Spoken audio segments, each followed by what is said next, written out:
Hello and welcome to Revolutionise Your Love Life.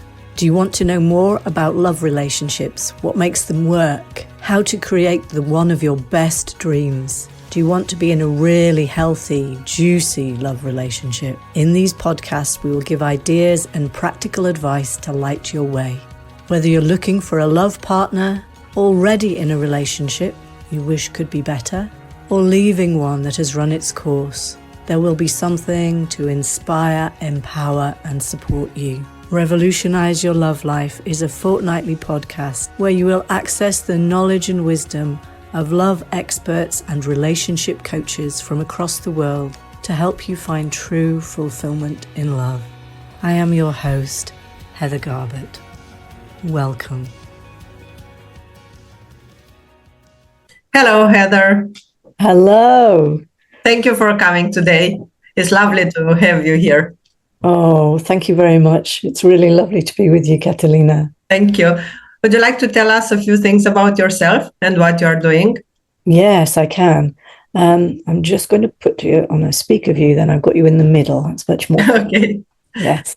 So I'm originally a psychotherapist. I have been doing that for 40 years. But in the last 10 years, I started to look for a really good love partner for myself. And that took me to calling in the one. It was one of those Valentine's Day things. You know, I woke up on Valentine's Day and I was all on my own. And it was cold outside and it was cold inside. And I felt really lonely. So I opened up my emails on my phone and there was a little caption that said, "Do you want to create a miracle in your love life?" And I said, I do. I'm never waking up alone on Valentine's Day again. So I did the Calling in the One course for myself. And that was absolutely brilliant. And I have called in Ian. We're now living together for 9 years, which is really lovely.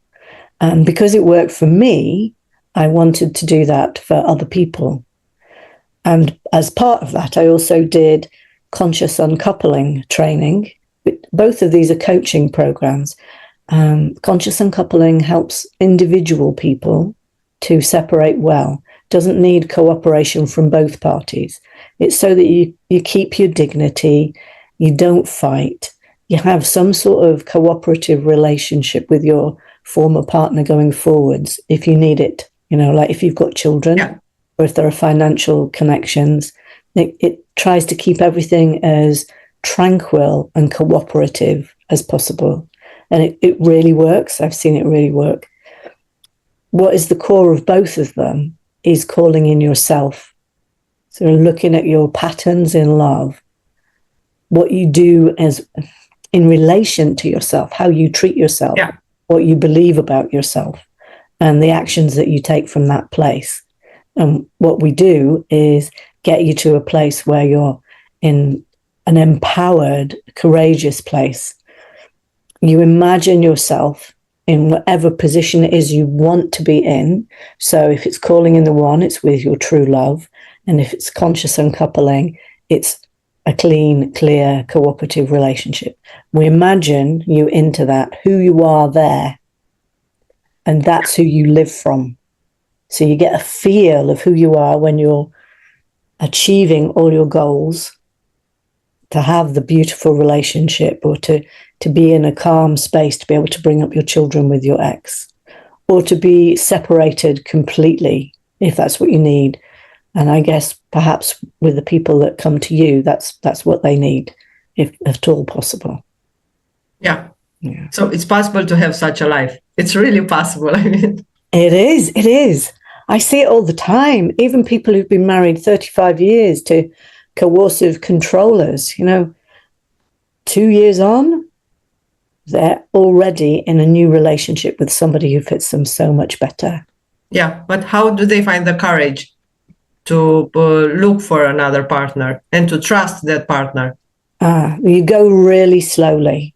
Go really, really slowly. I can share my dating guidelines with you for your people if you would like, because it talks about getting really clear on what you want, get really, really clear on how you want to feel, what the person's values are, what their attributes are. And I don't mean that they're 6'2" or whatever with dark brown hair. You want to have them, they've got, wholesome family values. They're respectful, they're trustworthy, they're loving. It's Felicia saying yes, please, to the guidelines. Yes. I'll send them afterwards, Felicia. That's lovely. So that's the first bit. Yeah. And then we look at how to create a profile that will enable you to attract the right sort of person. And then how to interact. I can see her smiling. That was lovely. How to interact so that you get the best from that person, or you really discern whether they're good. You test out in the messaging, if it's online or in first meetings, you see how they behave. You watch out for love bombing, because people who've been abused in this way are really susceptible to somebody telling them they're wonderful and they're really loved and wanted. I count myself among those people. It's so, we're so full of longing that we'll want that. And it's so easy just to grab onto the first person that comes. But what we do is really give you support so that you don't feel like they are more important than you. You have support, and you are standing back looking. You are standing back discerning, observing. How do they treat the waiter?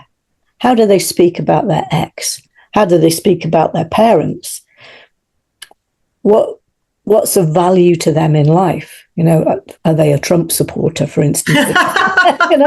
You can still see, that probably means a pretty controlling narcissistic. Yeah. I just want to check what was in the chat, because she said, yes, please, to the guidelines. I just wondered if there was anything else. No, that's it. Good.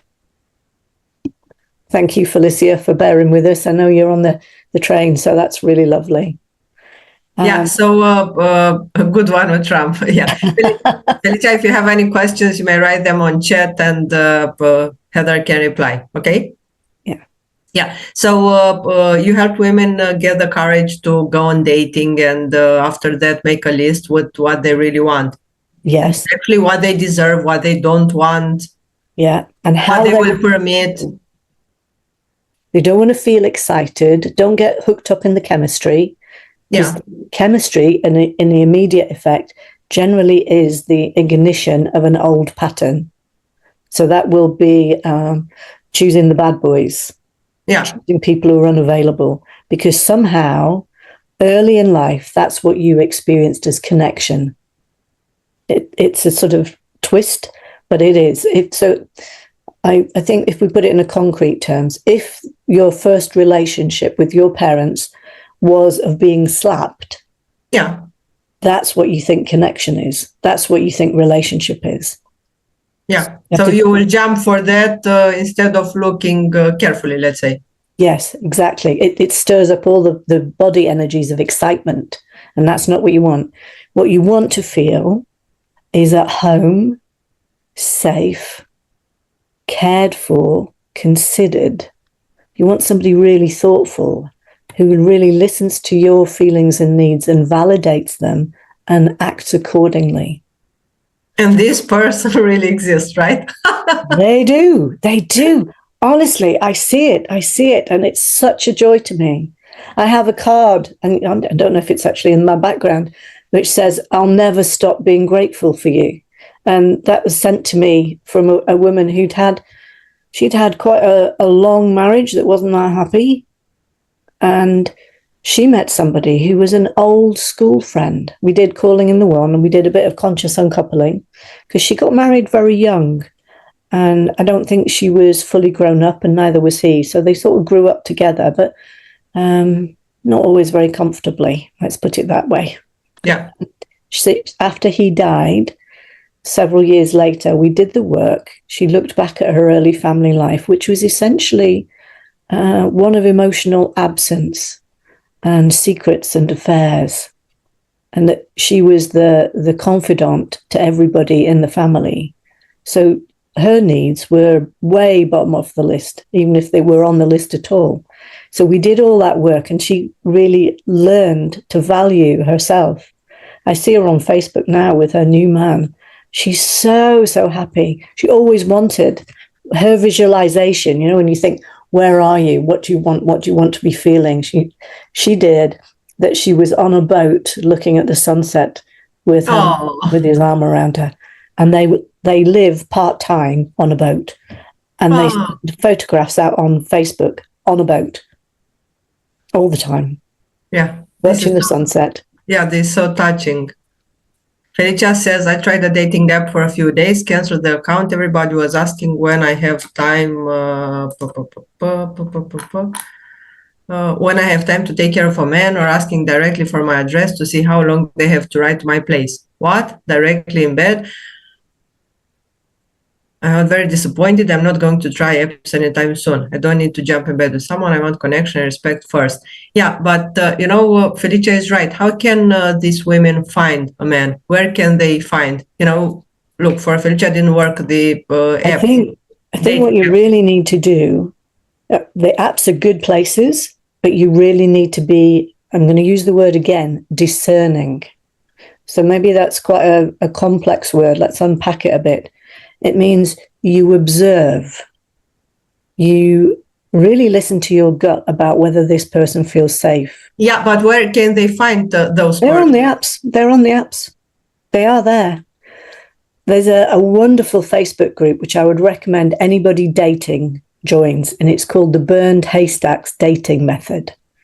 And she's analysed this is Jenny Young. She's analysed what people put, what men put in their profiles, and it gives you an idea of who they are. She was looking at one recently, and he'd written all sorts of things that sounded really nice and sort of clear guy, sounded good. And then it asked for what his favourite music was, and his favourite music was something called Red Line. And the song is all about, I don't care what your boundaries are, I'm crossing them anyway. Oh. Can we write her name here? Yeah, of the group. I wanted to ask you the I'll same. do that.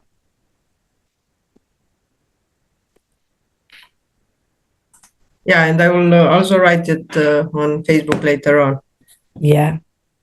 She's great. She's got a book out next year, but I'm sending everybody her stuff one way or another, directing them to her, because she's so good. She's a professor of rhetoric. Oh, I see. So she teaches you the patterns. Yeah. So it might be they'll test and apologize. There might be an unseemly joke. Maybe I could come round to yours, darling. Yeah. And then you'll say, I think we're a bit early in the process for that. And then they'll say, oh, it's all right. I didn't mean it. I was just joking. I was just joking. Yeah. We know what we think of just joking like that. Yeah. That's a technical term. Yeah. So if you're just listening, anybody, that was me giving them the one finger. Yeah. So on the profile, it's important to talk to, I don't know, a lot of men and see which one. No, don't talk to them. Okay. Don't get engaged. The burned haystacks is so good, because it means you burn the haystack to find the one needle. And there are people finding needles all the time. She has success stories up in her Facebook group all the time. Now, there's two things I would say. Yeah. This could work for you if you've done your emotional work. You need to do the emotional work first. Otherwise, your gut won't act properly for you. It will act according to old patterns of what feels familiar.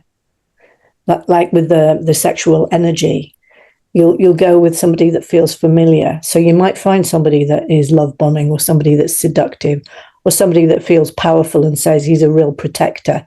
I can remember years and years ago now, I had a client, and she said she thought that her husband would be a real good protector, provider, and he had a gun. It never occurred to her that he would ever point that at her. But that's what happened. He didn't actually shoot her. That's what happened. And he didn't have any relationship skills in terms of resolving conflicts or stating feelings clearly. He just went straight to up in the air, angry.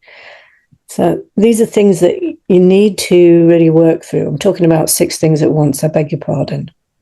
So there's the discernment, there's doing your own work so that you are discerning from a clear place, from your highest, wisest self. Tomorrow, I'm going to go and do some video filming. If I go with my frightened 6-year-old that was ridiculed and humiliated in class for speaking out loud in front of the class, as requested, that video will not go very well.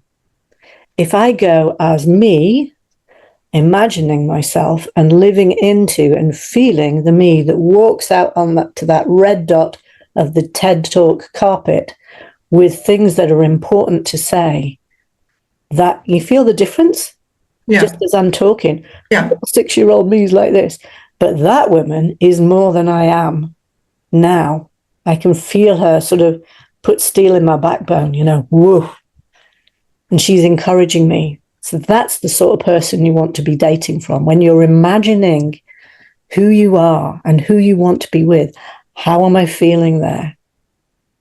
I get people to do their vision really early. And if they have difficulty with it, because people do, because they've never had an experience of true love, it's hard to imagine it. So I say, well, let's imagine you are on the date with your husband of 5 years, and you are sitting on a beautiful terrace. You're holding hands across the table and looking out at a view across a wide river valley, the sea in the distance. And the smell of the herbs is wafting up the river valley. You can smell it. You can smell it. You can feel the warmth of his hand in yours. And you look at each other and you say, wow, hasn't this last 5 years been wonderful? Here's to the next 5 and the next 5 and the next 5. And you clink your glasses and he comes around and embraces you. Okay. That's the woman you want to be living from. So from there, I am really loved and cherished. I'm seen, heard, valued. This man knows what I want, knows what I need, and loves me dearly. That's who you want to be dating from. So any other person that comes across your path that doesn't make you feel like that makes you feel a bit anxious, that's how you discern. That's how you choose. That's lovely. Clearer. Yeah, actually I remained without words. It was so, it was so lovely. Do you have other success stories? Other women you work with, and where are they now? Right. There's a lovely woman on my website. There's a little video by Tasha Chen. She lives in America, in Florida. She had, this is all in the public domain. So she talks about this in her Facebook groups. And, so I know I'm not breaching confidence, just to be assured. She had a checkered history with men, and she had a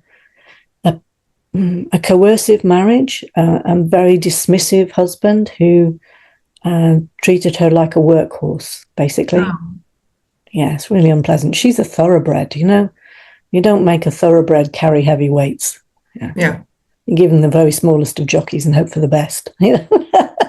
But so she's a thoroughbred, and she left him. She knew that it wasn't right, that sort of coercion and oppression, she couldn't stand it anymore. So she left him, and she had other relationships. And one she had was with a man who actually tracked her phone. For her, the early love connection meant fear and anxiety. There was the thrill of making up after bad arguments, but there had to be bad arguments. There had to be pursuit. It was sort of high energy drama. That's what she thought love was. And she thought it was suffering because that's what she'd experienced when she was young. So during the course of our work, we realized all of this. We did some conscious uncoupling from both him and her husband. And then we did calling in the one. And she now is married to a man who's way better than she ever imagined possible for her. Oh, just lovely. and they travel regularly. She loves traveling, and he makes that happen. Together they do it. They've been to Santorini and Paris and Bora Bora for their honeymoon. They get around. And more local to me, it's my lovely, lovely lady, Shalene, she's called, and she's done some video things for me as well. She's beautiful. And she did Calling in the One with me, really did the work, and she's quite spiritual, so she did quite a lot of spiritual work at adding the ritual and focus for herself. And she has met the man, and she says to me, he's way more than I ever imagined. And she had quite a high imagining, very imaginative. And he's come to live close to her, and they are working together, building a life. They've got the same values. Their first dates were on the telephone, and they talked. Their first date was 2.5 hours long. They just have a chat, Yeah, but they talked about values and everything that was important for them. They did exactly that, and getting to know each other really warmly and kindly. And neither of them can believe they've found each other. It's really lovely to see. Yeah, very lovely indeed, and with a lot of hope. Your stories have a lot of hope in them. Yes, absolutely. I see it all the time. Yeah. So any other tips for Felicia, for example, or any other women out there? Sorry, I misunderstood. Do you have any other tips for Felicia or any other women out there? Felicia, right. Sorry, you pronounce it differently from how I read it. Sorry. Yeah. I would say read the book, Calling in the One, or Conscious Uncoupling, or both, and do the work from there. If you can't have individual coaching, which I actually think is the best, but I would, wouldn't I?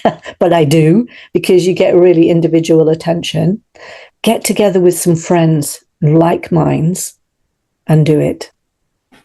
Do it together, so you've got some accountability. You have to have some group rules, and the book will tell you, particularly Calling in the One, will tell you how to set up as a group, and do that.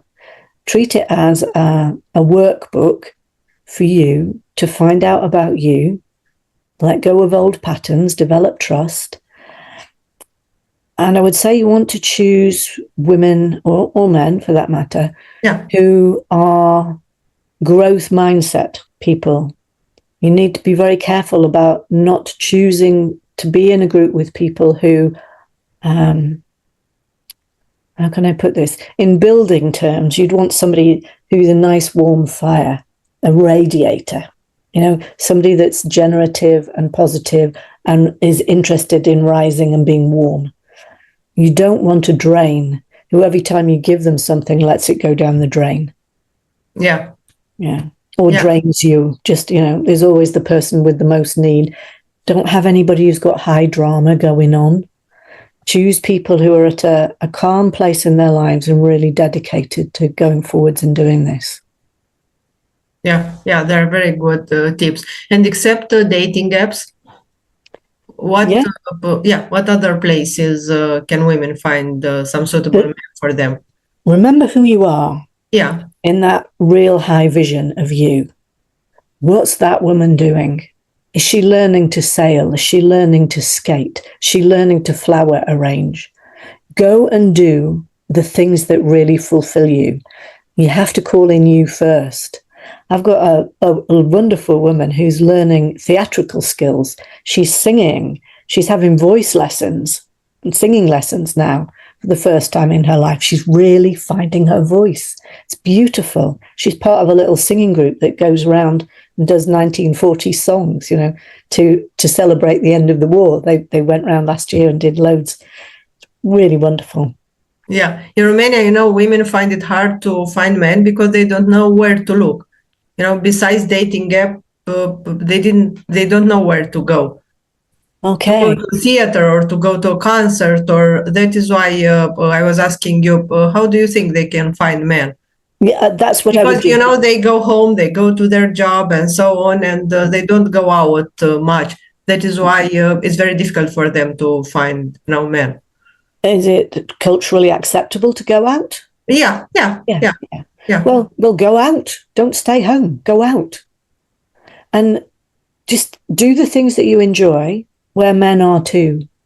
It might be that you go to some sporting events because quite a lot of men are into sport. If you like sport, I mean, that would just be worse than watching paint dry for me. But if you've got that in you, do that.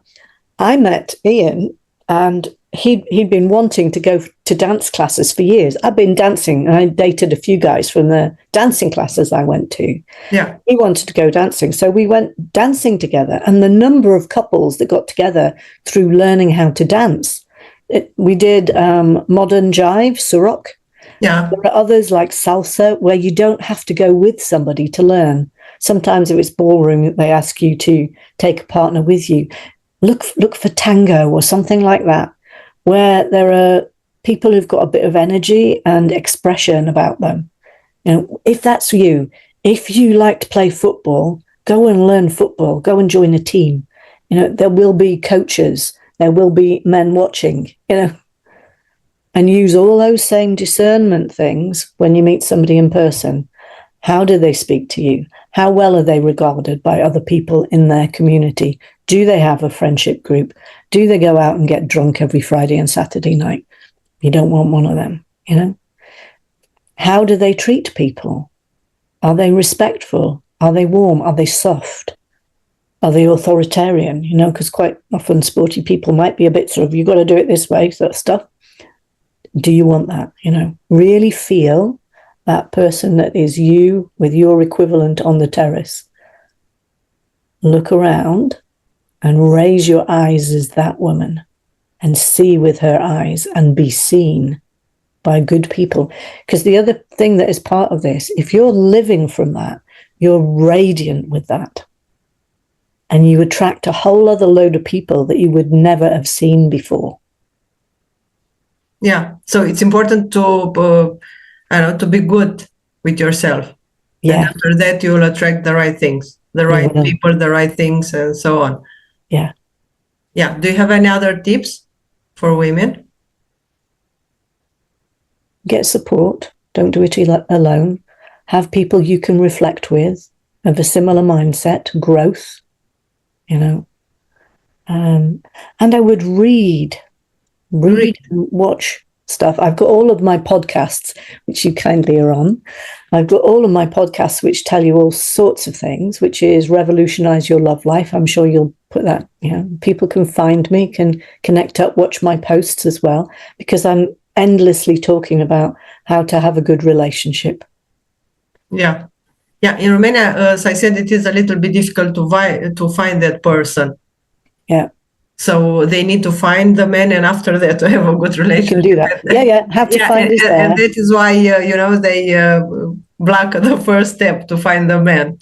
Yes. And it's important. Don't rush it. You're looking for a needle in a haystack.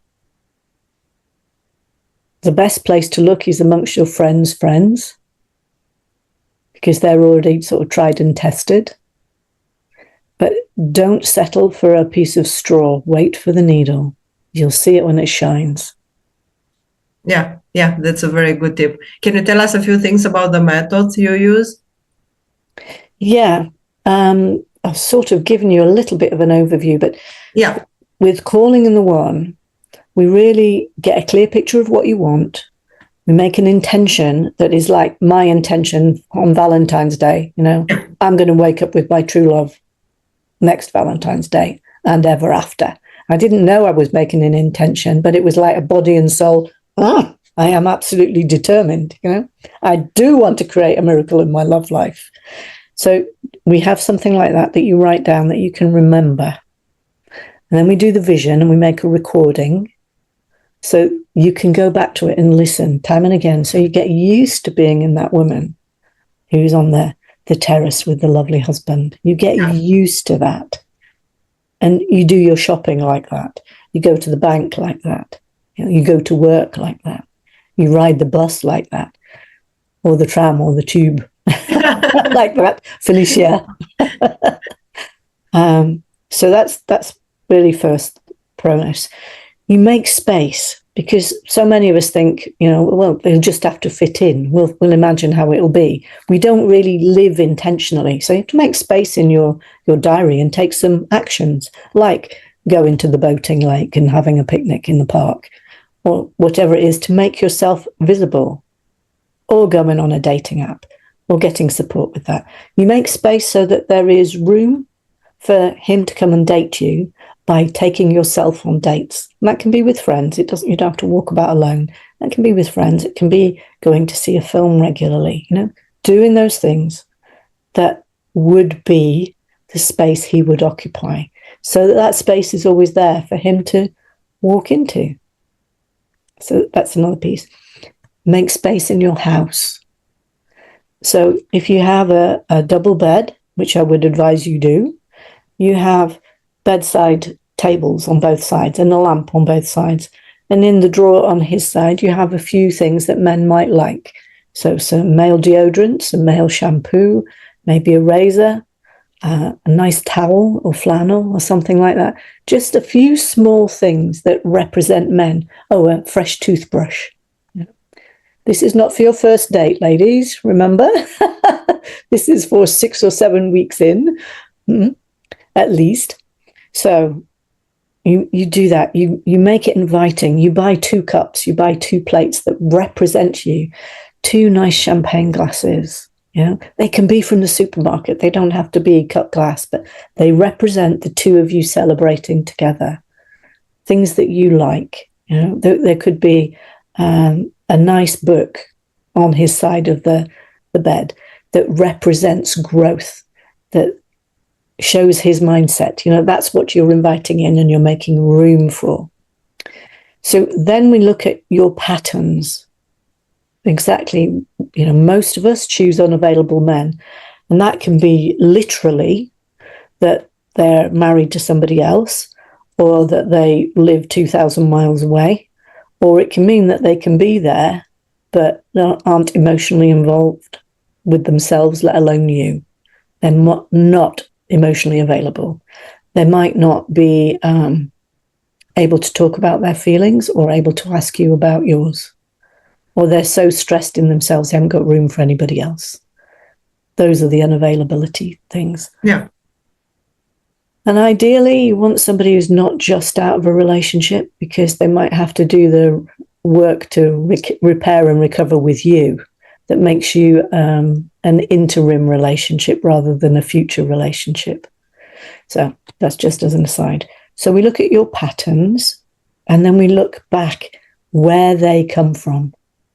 So we look back to your early life, your early attachment styles, and I teach you something called True You Awakening, which helps you to move out of being, like for me, the 6-year-old in my maths class, to being the powerful woman on the TED Talk red carpet dot. I teach you how to live there more often. So when you get triggered and feel little, as I'm sure I will tomorrow, I can empower myself, as you saw me do, as you see me do. Immediately change position. That's not who I am. I've got her in my arms. She's safe with me. But I'm not going to take her tomorrow. She can stay home and play here with my dog. No, I'm going in my most powerful self. And that's who you want to be developing into. So that's why we do the True You Awakening, so that you can become that and stay there as consistently as possible. Whenever you make an intention, what you need to do to become that person will be tested and given to. So you'll be given the obstacles that you need to grow through to rise above. So that just is basically, you'll probably find you attract somebody who is a bit like a former partner, and it will be, do you want to do that again? Do you really want to do that again? And you might go down that track and come out the other side. Oh God, I wish I hadn't done that, but I have learned this, and this. And you just forgive yourself and move on, because that's in service to your growth. Don't do anything dangerous, obviously, but be in service to your growth. So the other things that will come, because you're no longer doing the 6-year-old, say, looking down. As you start to live from this woman, opportunities will come to you. It's amazing how it happens. Just things that you never thought possible. It might be a new job. It might be an opportunity to travel. It might be more money coming into your life. It might be new friendship groups, new things opening up in your town that are of interest for you. There's one woman I'm working with started to do an improvisation course, and now she appears in theatre every Saturday night. Oh. Yeah, and that's a different one from the one who does the singing. Yeah. Again, finding their voice and finding the play in them, what they like to do to play. So that's who you want to be choosing from. That's who you want to be living from. Take the opportunities, work through the obstacles, and then you're really on your way. We do the fourth piece of it is called setting your course, and it goes deeper into your intention and your vision. It encompasses really what you want to be like, what you want to contribute to the world, what your purpose in the world is like, what your purpose in your relationship is like, what you want to give and receive. We'll go into that a lot more deeply, so that when you're actually going into the dating world, it's rock solid inside you. And we look at what you need to let go of. All the old patterns, might be old friendships, might be old situations, ways of being, things that you do. Might like getting drunk yourself on a Saturday night. You might want to let go of that, Yeah, or old beliefs, All those old beliefs, they come in the True You Awakening process. Yeah. We examine all those old beliefs of I'm not good enough, I don't belong. I don't deserve to find love, I don't deserve to be happy. Yeah, I'm unworthy of love. Yeah. I'm not important, I don't matter. I don't have anything to offer. Yeah. Jesus, if you're listening to this, you're already known. You must know you are a catch. Part of you will wobble and say, oh, no, I'm not. But if you're listening to this, the woman on the balcony, on the terrace, is saying to you, no, come with me. That's who you really are. Come with me. You wouldn't be listening to this otherwise. Yeah. And everybody deserves to be happy and not to stay in unhappy marriages. Yeah. And yes, absolutely. I'll tell you about the conscious uncoupling process too. Yeah. Because that's important. So sometimes people come and they're just out of a relationship, and we talk about what effect that has on them. It's quite a lot of emotional stabilization goes on when it's just the shock of being left or leaving is big. So we do some calming, steadying, so that if you're divorcing, you're not doing it from a really disturbed and turbulent 6-year-old self that gets triggered. Try and keep in your adult self. And in that case, your identity will be drawn from being the capable, solid woman you are beyond this marriage, either letting go completely of that person or co-parenting in a way, or just living your truth in life in a way that allows you to hold your boundaries and respect, self-respect. And there are lots of things, there's lots on my podcast about how to set up boundaries with a narcissistic person. It's the sort of co-parenting with a toxic ex. No. Good book called that. So all of those things, those are things that you'll need to be addressing, but you do it from that place. So you're divorcing from the outcome backwards. You want to have a really good relationship with your ex so you can bring up your children and not poison their minds against either of you and tear them apart and do them untold emotional damage. You don't want that. You want them to be as calm as possible. We're one family in 2 homes. That's where you want them to be. And you don't want to spend all of your money fighting in the courts that is needed for giving you both a home with bedrooms for the children, or a good start, if you don't have children, a good start to go on with. That's what you're aiming for, and that's where you're living from.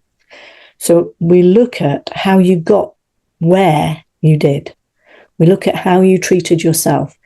Because the premises of calling in the one and the true you awakening are, how do you treat yourself? How does that enable others to treat you? And what does that manifest for you in the world?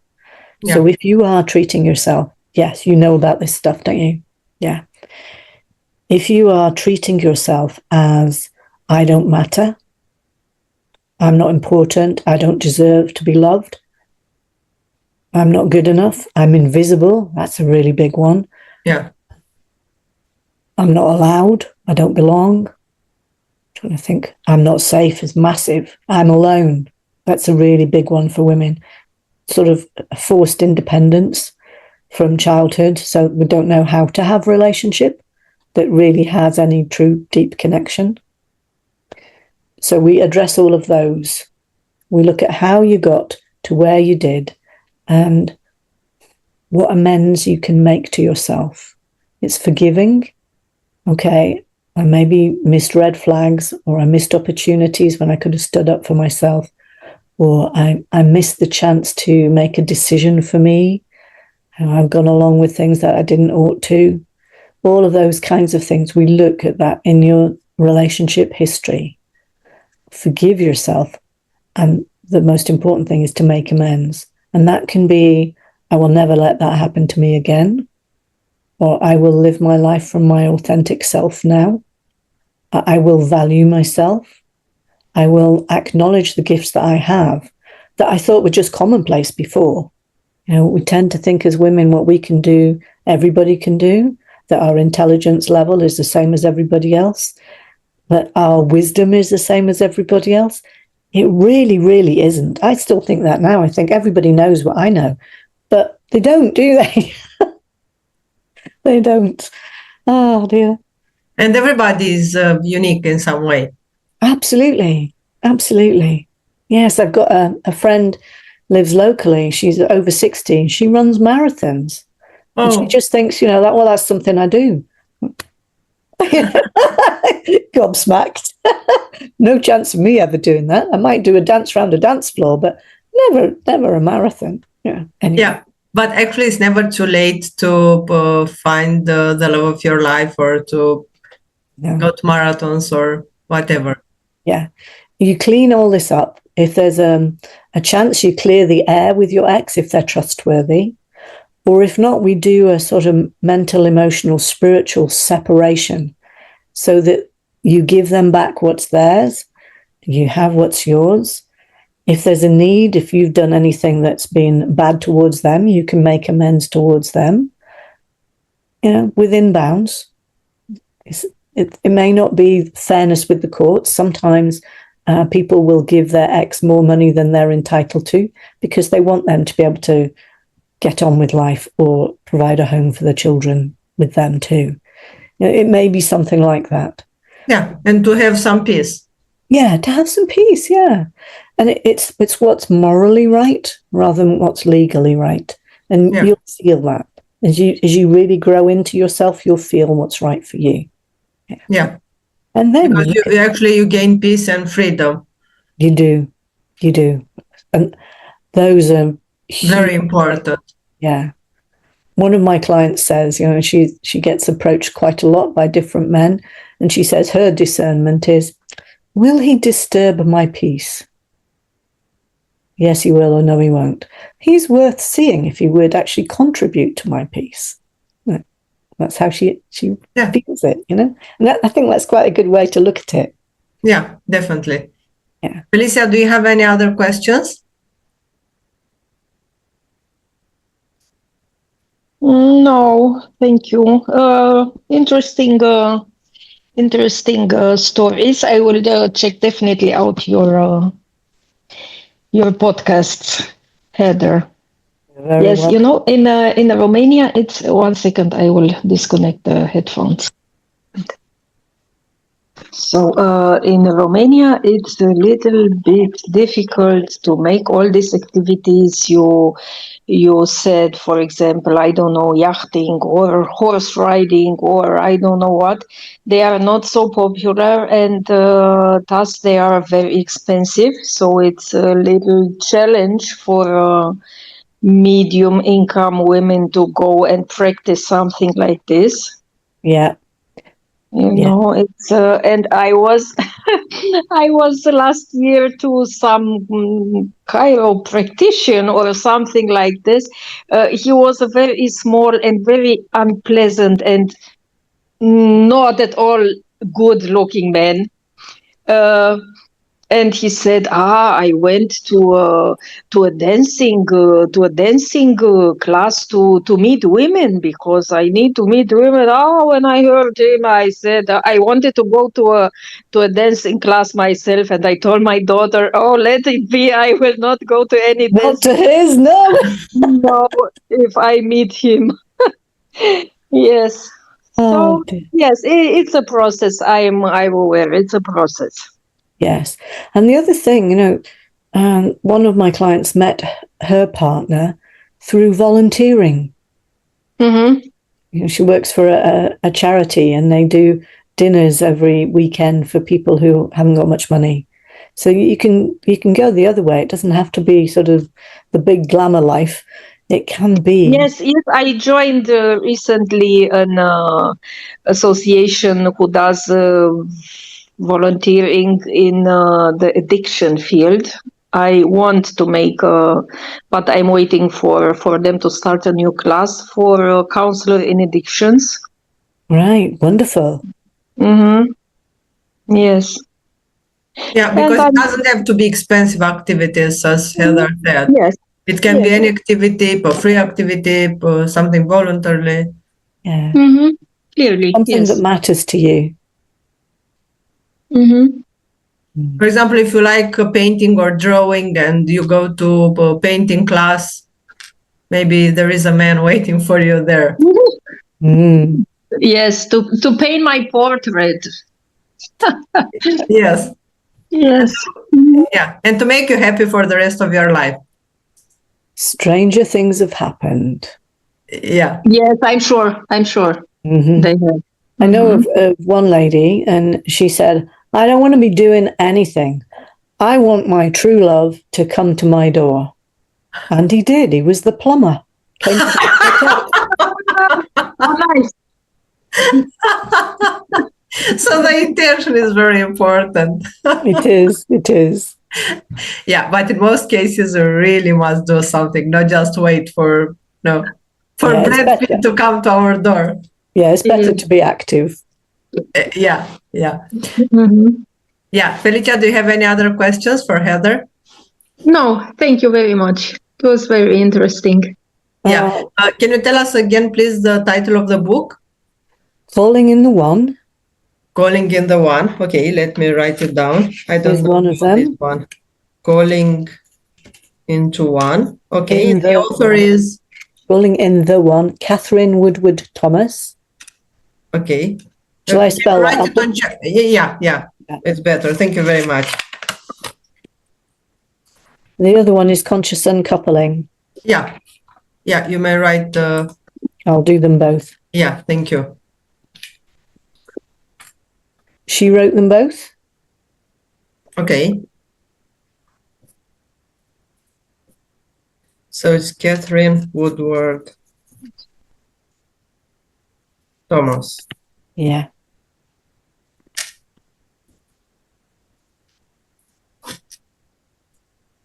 There we go.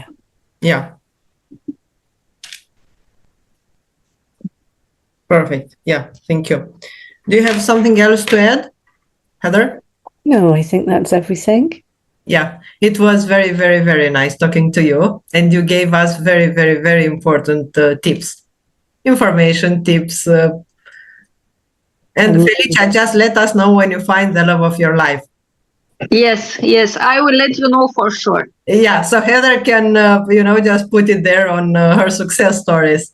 Okay, let's do something. Felicia. Yes. Felicia, it's my heartfelt wish that you find the true love of your life. He's ready, willing, able, and available. And he is all the things you've ever wished for and more. There is beautiful security and safety between you. You love each other deeply. Beautiful, beautiful passion. And you have the same life goals, similar interests, and fulfill yourselves in your life, in your families, in your world, to your fullest. And all of this happens in the easiest, most relaxed, calm, and healthy way, so naturally. And it's my heartfelt wish it happens before the end of 2025. I ask this for the good of all concerned, but most especially for lovely Felicia, who's bravely shown up today and is making this step for herself. Thank you, thank you, thank you. Thank you. You are so welcome. Thank you, Heather. We will definitely let you know the news. Okay. Okay, thank you. Bye. Have a lovely day. Bye-bye. Thank you very much. Bye. Bye-bye. Bye.